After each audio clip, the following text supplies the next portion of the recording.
꼼꼼하게 대비하자 꼼대윤리 김선미입니다. 오늘은 여러분들과 함께 자연과 윤리 두 번째 시간을 갖도록 하겠습니다. 그중에서 오늘은 생명과 생태 중심 윤리를 배워볼 수 있도록 하겠습니다. 먼저 생명 중심 윤리부터 정리하겠습니다. 여러분, 생명 중심 윤리는 크게 두 명의 사상가가 등장하게 됩니다. 첫 번째는 바로 슈바이처라는 사상가가 되겠습니다. 슈바이처는 여러분 생명 외경 사상을 제시하게 됩니다. 같이 한번 빈칸 채워보도록 하겠습니다. 생명 외경. 그럼 슈바이처에 따르면 이 생명을 갖고 있다는 것만으로도 우리가 두려워하고 공경해야 된다고 얘기합니다. 이 생명 외경 사상을 조금 더 풀어 정리하게 되면 다음과 같이 정리할 수 있습니다. 살아있는 모든 것들, 즉 생명체들을 얘기하죠. 살아있는 모든 것들에 대해서 우리는 차별 없고 무한한 존중과 책임을 가져야 된다고 얘기하게 됩니다. 그에 따라서 우리가 어쩔 수 없이 먹는 식물과 동물들의 경우에도 우리가 무한한 책임과 존중을 가져야 된다고 얘기하게 됩니다. 그러한 슈바이처는 생명을 유지하고 고양하는 것, 높이는 것은 선이며 생명을 파괴하고 훼손하는 것은 악이라고 제시하게 됩니다.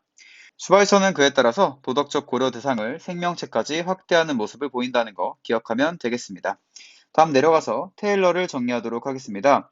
테일러는 자연에 대한 존중의 윤리를 제시했던 사상가입니다. 이때 말하는 자연이라는 것은 생명체라고 기억하는 것이 훨씬 더 좋겠습니다.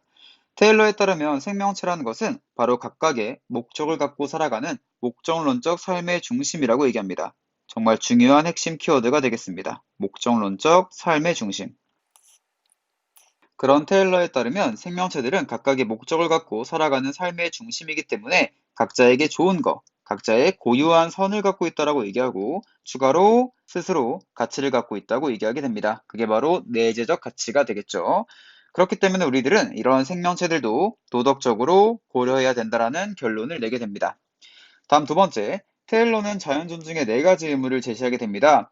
자연 존중의 네 가지 의무로는 불침해, 불간섭, 성실의 의무, 보상적 정의의 의무 이렇게 네 가지가 있습니다. 간단하게 설명드리면 불침의 의무라는 것은 어떤 생명체도 함부로 해치지 말라는 의무이고요. 다음 두 번째 불간섭이라는 것은 개별 유기체의 자유를 간섭하지 말고 개별 생명체 혹은 개별 유기체의 자유를 간섭하지 말고 추가로 생태계도 함부로 조작하거나 통제하지 말라라고 얘기하는 의무가 되겠습니다. 지난 기출문제에서 이 생태계를 조작하거나 통제하지 말라는 이 불간섭의 의무가 테일러와 레오폴드 사이에서 헷갈리게 나왔기 때문에 여러분들이 이 불간섭의 의무는 특히나 기억할 필요가 있을 것 같습니다. 다음으로 이 성실의 의무라는 것은 생명체를 낚시나 덫을 놓음으로써 함부로 속이지 말라는 의무가 되겠습니다. 끝으로 보상적 정의의 의무라는 것은 인간이 생명체에게 해를 끼쳤을 경우에 마땅히 피해를 보상해야 되는 의무가 되겠습니다. 이런 자연 존중의 네 가지 의무도 선택지를 통해서 만날 수 있으니까 다시 한번 정리하길 바라겠습니다. 끝으로 테일러의 생명 중심적 조망을 보도록 하겠습니다. 테일러에 따르면 인간은 모든 생명체들과 같은 자격을 지닌 지구 공동체의 일원이라고 얘기합니다. 즉, 덧붙여 말하면 인간이 다른 생명체들에 비해서 우월한 지위를 갖고 있는 것은 아니라고 기억하면 되겠습니다. 이전에 인간 중심주의에서는 인간은 자연의 정복자이고 지배자였지만 이제 생명 중심으로 오게 되면 인간도 다른 생명체와 마찬가지로 동등한 자격을 갖고 있는 지구 공동체의 일원이라고 얘기하게 됩니다. 여러분 참고로 이때 말하는 지구 공동체는 그냥 생명체들이 살아가고 있는 공동체라고 기억하면 되겠습니다. 왜냐하면 이후에 나오는 레오폴드도 지구 공동체라는 표현을 사용을 하는데 레오폴드의 지구 공동체는 서로 연결되어 있는 유기적인 관계라고 기억하면 되고요.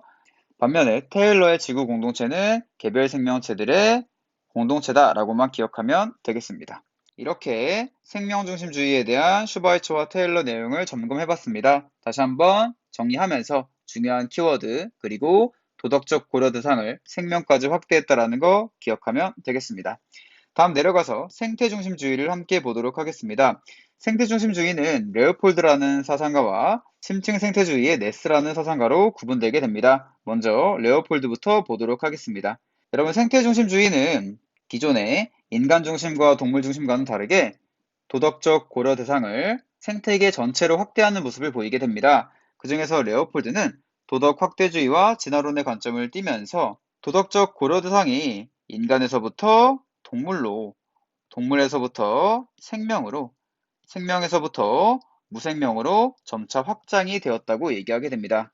그와 같은 레오폴드의 사상을 도덕 확대주의라고, 도덕도 진화한다라는 진화론의 관점으로 설명할 수 있습니다. 그에 따라 레오폴드는 대지윤리를 제시하게 됩니다. 레오폴드의 대지윤리에 따르면 도덕적으로 고려해야 되는 도덕 공동체의 범위를 인간만이 아니라 동식물, 동식물만이 아니라 토양과 물과 같은 이 무생물들을 포함하는 바로 대지 공동체 자체로 확장했다는 특징을 갖고 있습니다. 중요하니까 빨간 펜으로 적어볼 수 있도록 하겠습니다. 대지 공동체 자체로 혹은 전체로 확장하게 되었다라는 거 반드시 기억하길 바라겠습니다. 그에 따라 여러분, 레오폴드는 토양과 물, 즉 무생물을 포함한 대지 공동체 전체를 도덕적으로 고려해야 된다고 얘기하게 됩니다. 레오폴드에 따르면 옳고 그름의 기준은 바로 이러한 대지 공동체 자체 혹은 생명 공동체의 온전성, 그리고 안정성, 그리고 아름다움의 보존에 이바지하는 것이 옳은 것이라는 주장을 전개하게 됩니다. 그에 따르면 이러한 자연 전체의 온전성, 안정성, 아름다움의 보존에 기여하게 되면 옳은 것, 반대로 훼손하게 되면 그른 것이라는 기준을 제시하게 되는 것이죠. 특히나 이 온전성, 안정성, 아름다움은 여러분들이 온, 안, 아라고 외워서 정리해두면 좋겠습니다. 온, 안, 아. 다음 내려가서 레오폴드의 결론을 보도록 하겠습니다. 레오폴드는 인간도 대지 공동체의 한 구성원에 불과하다고 얘기합니다. 아까 위에서 정리했던 것처럼 인간이란 존재도 특별히 우월한 지위를 가진 것은 아니라고 얘기하게 됩니다. 그에 따라 인간은 대지 공동체의 한 구성원으로서 자연 전체 그리고 유기체적 생명 공동체 자체에 대해서 우리가 직접적인 의무를 갖는다고 얘기하게 됩니다. 유기체적 생명 공동체 자체에 대해서 의무를 갖는다고 얘기하게 됩니다. 참고로 기억해 둘 만한 부분이 있습니다. 우리가 앞에 배웠던 인간중심주의의 칸트 같은 경우에는 직접적 의무의 대상으로 인간만을 제시를 했습니다. 그쵸? 반면에 레오폴드 같은 경우에는 인간만이 아니라 이제는 생태계 전체를 인간이 직접적 의무를 갖고 대해야 된다라는 사상을 전개하게 되는 것이죠. 이 인간중심주의의 칸트에 비해서 엄청나게 확대가 되었다는 것을 볼 수가 있습니다. 이렇게 그럼 레오폴드 대지윤리를 한번 정리해 봤습니다. 마찬가지로 다시 한번 정리해 보면서 레오폴드가 도덕적 고려 대상을 자연 전체까지 확장했다라는 것을 살펴보면 되겠습니다. 끝으로 네스를 보도록 하겠습니다. 네스는 심층 생태주의라고 하여서 레오폴드에 비해서 한 단계 나아갔던 철학자가 되겠습니다. 네스에 따르면 모든 유기체는 생명의 연결망 속에서 본래적으로 연결되어 있다고 얘기합니다. 우리가 마치 예전에 배웠던 불교의 연기설과 굉장히 비슷한 얘기를 하게 됩니다. 덧붙여 불교의 연기설 한번 연결해서 기억하면 좋겠습니다. 그런 네스에 따르면 우리가 환경 위기를 극복하기 위해서는 이제는 세계관 자체를 바꿔야 된다라고 제시하게 됩니다. 그럼 네스에 따르면 우리는 다음과 같은 기본 강령들 혹은 원리를 지켜야 된다고 얘기합니다. 대표적인 거 두 가지를 한번 갖고 와봤습니다. 첫 번째는 큰 자아를 실현해야 된다라고 말합니다. 이때 말하는 큰 자아라는 것은 자신을 자연과의 상호 연결 관계 속에서 생각하는 자아라고 기억하면 되겠습니다. 자연과 독립된, 자연과 상관없는 개인이 아니라 자연과 연결된, 자연과의 연결망 속에서 함께 존재하는 큰 자아로 봐야 된다고도 말하게 됩니다. 다음으로 생명중심적 평등이라고 하여서 모든 생명체를 상호 연결된 전체의 평등한 구성원으로 봐야 된다고 얘기하게 됩니다. 특히나 이 네스의 생명중심적 평등이라는 표현은 우리가 생명중심주의와 헷갈릴 수 있는 소지가 있습니다. 따라서 여러분들이 정리할 때 이 큰 자아 실현과 생명중심적 평등을 함께 기억하면서 생명중심 윤리와 헷갈리지 않길 바라겠습니다. 마지막 정리를 보도록 하겠습니다. 마지막 정리는 여러분들과 배웠던 핵심 물음과 사상들을 벤 다이어그램으로 정리하는 시간이 되겠습니다. 함께 보면서 마무리할 수 있도록 하겠습니다. 이 자연관리의 중요한 물음은 도덕적 고려 대상, 우리가 과연 어디까지 고려해야 될까의 범위와 자격을 묻는 것이라고 말씀을 드렸습니다. 그에 따라 첫 번째로는 인간만이 도덕적 고려 대상이다 라고 했던 아리스토텔레스, 아퀴나스, 베이컨, 데카르트, 그리고 칸트를 만날 수가 있었죠. 특히나 칸트 같은 경우에는 인간만이 직접적 의무의 대상이고 동물들은 인간을 위한 간접적 의무의 대상이라고 정리를 하였습니다. 이 칸트 기억할 수 있도록 해요. 이러한 인간중심주의가 조금 더 확장이 되어서 동물중심주의로 나아가게 됩니다. 이 동물중심주의는 대표적으로 벤담, 싱어, 레건이 있었습니다. 그 중에서도 이 싱어는 이익평등 고려의 원칙에 따라서 쾌락과 고통을 감수할 수 있는 능력이 있는 동물들도 우리가 그들의 이익과 고통을 평등하게 고려해야 된다고 얘기하게 됩니다. 다음으로 레건은 삶의 주체라는 표현을 사용함으로써 인간만이 아니라 도덕적 무능력자인 동물들도 삶을 영위할 수 있는 능력이 있다면 도덕적으로 존중해야 된다고 말하게 됩니다. 다음으로는 오늘 배웠던 이 생명 중심주의를 정리하겠습니다. 생명 중심주의는 크게 슈바이처와 테일러가 등장을 했고요. 슈바이처는 생명 외경 사상이라고 하여서 살아있는 모든 것에 대해서 두렵고 공경해야 된다고 얘기하게 됩니다. 또한 테일러는 생명체들은 목적론적 삶의 중심으로서 각각의 내재적 가치를 갖고 있고 그에 따라서 도덕적으로 고려해야 된다고 말하게 됩니다. 특히나 테일러는 자연 존중의 4가지 의무도 다시 한번 살펴볼 수 있으면 좋겠습니다.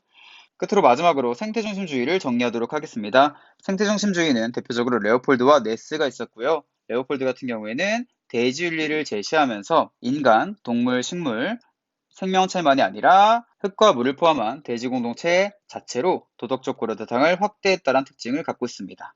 또한 네스 같은 경우에는 큰 자아 실현과 생명 중심적 평등이라는 원리를 제시했다는 것도 기억하면 되겠습니다. 여러분, 인간 중심주의, 동물 중심주의, 생명 중심주의, 생태 중심주의를 모두 살펴봤습니다. 이제 여러분들이 많이 헷갈려하는 포인트를 2가지를 설명드리도록 하겠습니다. 그럼 첫 번째는 이 사상이 전개가 될수록 이 앞에 있는 내용을 포함한다는 걸 기억하면 되겠습니다. 예를 들어서 동물 중심 윤리는 당연히 인간도 고려해야 된다고 얘기하고요. 생명 중심 윤리는 당연히 동물과 인간을 모두 다 고려해야 된다고 얘기하게 됩니다. 끝으로 생태 중심 윤리는 앞에 나와 있는 인간과 동물과 생명 모두를 도덕적으로 고려해야 된다고 얘기하게 됩니다.